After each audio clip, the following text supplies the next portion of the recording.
వీడికి పిక్నిక్ వెళ్దామని అంటే వీడేమో నన్ను లారీలో తీసుకెళ్ళి ఇంకెప్పుడు అడగను పిక్నిక్ వెళ్దామని. అసలు ఏమైందో మీరే చూడండి.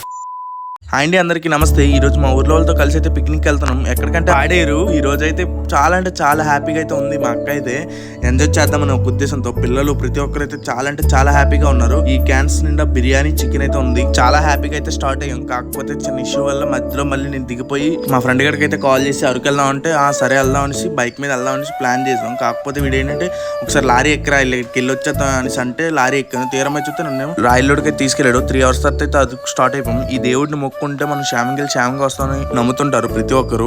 ఇదైతే కాశీపట్నం. ఇక్కడైతే బుధవారం పూట సంత జరుగుతుంది. చాలా అంటే చాలా పెద్దదిగా జరుగుతుంది. ఎలా బైక్ మీద వెళ్తుంటే పెట్రోల్ అయిపోయింది. షాప్ లో ఆగి ఒక 1 లీటర్ పెట్రోల్ అయితే తీసుకున్నాను. నేను అక్కడికి చెప్పాను పెట్రోల్ కొట్టిద్దాం అనేసి. ప్రెసెంట్ అయితే ఘాట్ సెక్షన్ అయితే స్టార్ట్ అయిపోయింది. మనం వెళ్తున్నది R15 బైక్ మీద. అయితే చాలా అంటే చాలా హ్యాపీగా మంచి మంచి వ్యూ పాయింట్స్ చూస్తూ అయితే వెళ్ళాము. నెక్స్ట్ వీడియో చూడండి మేము అరకు వెళ్ళామో లేదనేది.